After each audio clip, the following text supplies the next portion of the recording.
بسم اللہ الرحمن الرحیم، شروع اللہ کے نام سے جو بڑا مہربان اور نہایت رحم والا ہے۔ حدیث نمبر 1142، حضرت ابو ہریرہ رضی اللہ عنہ سے روایت ہے کہ رسول اللہ صلی اللہ علیہ وآلہ وسلم نے فرمایا، جب آدمی رات کے وقت سو جاتا ہے تو شیطان اس کی گدگدی پر 3 گرہیں لگا دیتا ہے۔ ہر گرہ پر یہ پھونک دیتا ہے کہ ابھی تو بہت رات باقی ہے، سو جاؤ۔ پھر اگر آدمی بیدار ہو گیا اور اللہ کا ذکر کیا تو ایک گرہ کھل جاتی ہے، اگر اس نے وضو کر لیا تو دوسری گرہ کھل جاتی ہے، اس کے بعد اگر اس نے نماز پڑھی تو تیسری گرہ بھی کھل جاتی ہے۔ پھر صبح کو وہ خوش مزاج اور دل ساد لگتا ہے، بصورت دیگر صبح کے وقت بد دل اور خستہ جسم بیدار ہوتا ہے۔ حدیث نمبر 1143، حضرت سمرہ بن جندب رضی اللہ عنہ سے روایت ہے، وہ نبی صلی اللہ علیہ وآلہ وسلم سے ایک خواب بیان کرتے ہیں کہ آپ نے فرمایا، جس شخص کا سر پتھر سے کچلا جا رہا تھا وہ ہے جو قرآن پڑھتا تھا اور اسے یاد نہ رکھتا تھا، نیز وہ فرض نماز کے وقت سویا رہتا تھا۔ حدیث نمبر 1144، حضرت عبداللہ بن مسعود رضی اللہ عنہ سے روایت ہے، انہوں نے فرمایا، نبی صلی اللہ علیہ وآلہ وسلم کے سامنے ایک شخص کا تذکرہ ہوا جو صبح تک سویا رہا اور نماز کے لیے بھی نہ اٹھا۔ آپ نے فرمایا، شیطان نے اس کے کان میں پیشاب کر دیا ہے۔ ارشاد باری تعالی ہے، وہ متقین رات کو کم سویا کرتے تھے اور سحری کے وقت مغفرت مانگا کرتے تھے۔ ما یہجہون کے معنی ہیں وہ سوتے نہیں تھے۔ حدیث نمبر 1145، حضرت ابو ہریرہ رضی اللہ عنہ سے روایت ہے کہ رسول اللہ صلی اللہ علیہ وآلہ وسلم نے فرمایا، ہمارا بزرگ و برتر پروردگار ہر رات آسمان دنیا پر نزول فرماتا ہے، جب رات کی آخری تہائی باقی رہ جاتی ہے اور آواز دیتا ہے، کوئی ہے جو مجھ سے دعا کرے میں اسے قبول کروں، کوئی ہے جو مجھ سے مانگے میں اسے عطا کروں، کوئی ہے جو مجھ سے مغفرت طلب کرے تو میں اسے معاف کر دوں۔ حضرت سلیمان رضی اللہ عنہ نے حضرت ابو دردہ رضی اللہ عنہ سے کہا، اب سو جاؤ۔ جب آخری شب ہوئی تو فرمایا، اب اٹھو اور نماز پڑھو۔ نبی صلی اللہ علیہ وآلہ وسلم نے فرمایا، سلیمان نے سچ کہا۔ حدیث نمبر 1146، حضرت اسود سے روایت ہے، انہوں نے کہا، میں نے حضرت عائشہ رضی اللہ عنہا سے رسول اللہ صلی اللہ علیہ وآلہ وسلم کی نماز سب کے متعلق سوال کیا تو انہوں نے فرمایا، آپ شروع رات میں سو جاتے اور پچھلی رات اٹھ کر نماز پڑھتے، پھر اپنے بستر پر لوٹ آتے، اس کے بعد جب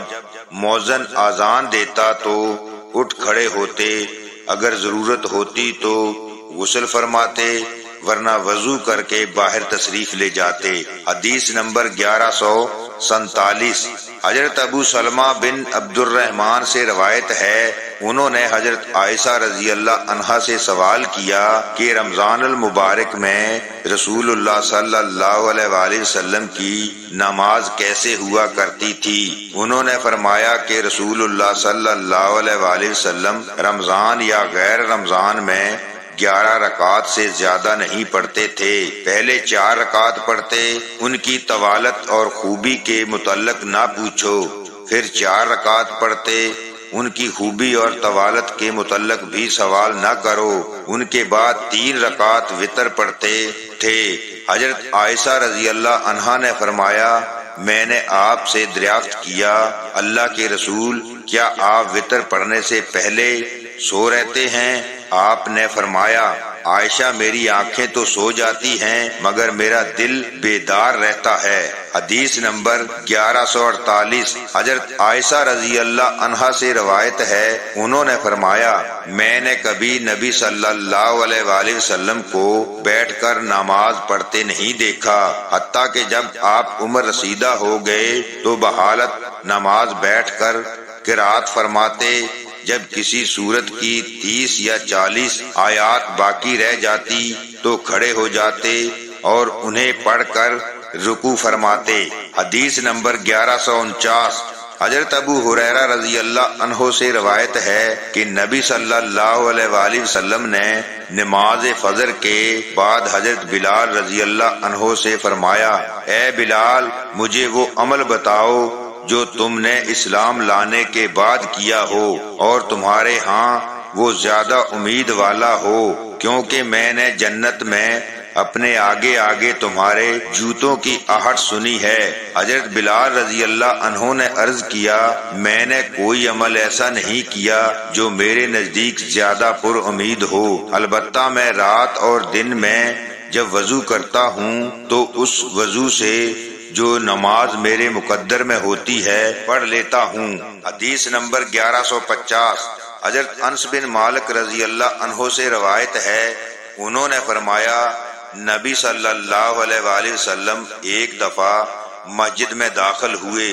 تو دیکھا کہ 2 ستونوں کے درمیان ایک رسی لٹک رہی ہے۔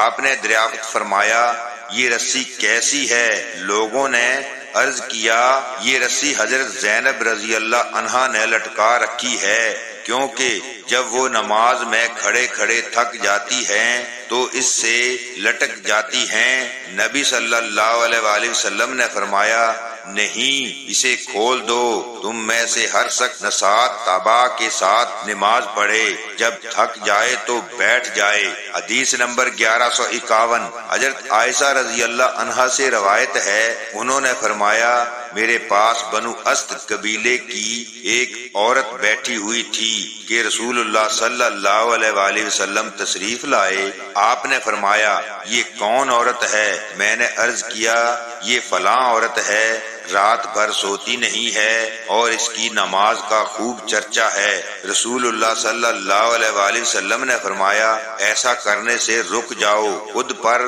وہ عمل لازم کرو جس کی تم میں طاقت ہو، کیونکہ اللہ تعالیٰ نہیں اکتاتا یہاں تک کہ تم خود اکتا کر عمل چھوڑ دیتے ہو۔ حدیث نمبر 1152 حضرت عبداللہ بن عمرو بن عاص رضی اللہ عنہ سے روایت ہے، انہوں نے کہا رسول اللہ صلی اللہ علیہ وآلہ وسلم نے مجھ سے فرمایا اے عبداللہ فلاں شخص کی طرح مت ہو جانا کہ وہ رات کو اٹھا کرتا تھا پھر اس نے قیام اللیل ترک کر دیا۔ حسام نے کہا مجھے ابن ابو اشرین نے اپنی پوری سند کے ساتھ اسی طرح خبر دی ہے۔ عمرو بن ابو سلمہ نے بھی امام اوزاعی سے بیان کرنے میں ابن ابو اشرین کی مطابقت کی ہے۔ حدیث نمبر 1153 حضرت عبداللہ بن عمرو رضی اللہ عنہ سے روایت ہے، انہوں نے کہا رسول اللہ صلی اللہ علیہ وآلہ وسلم نے مجھ سے فرمایا کیا مجھے یہ خبر نہیں دی گئی کہ تم رات بھر نماز پڑھتے ہو اور دن کا روزہ رکھتے ہو؟ میں نے عرض کیا ہاں میں ایسا ہی کرتا ہوں۔ آپ نے فرمایا اگر تو ایسا کرتا رہا تو تمہاری بینائی کمزور ہو جائے گی اور تیرا جی تھک جائے گا، تیرے نفس کا تجھ پر حق ہے اور تیری بیوی کا بھی تجھ پر حق ہے، اس لیے روزے بھی رکھو اور افطار بھی کرو، نیز نماز بھی پڑھو اور آرام بھی کرو۔ حدیث نمبر 1154 حضرت عبادہ بن صامت رضی اللہ عنہ سے روایت ہے، وہ نبی صلی اللہ علیہ وآلہ وسلم سے بیان کرتے ہیں کہ آپ نے فرمایا جو شخص رات کو اٹھے اور کہے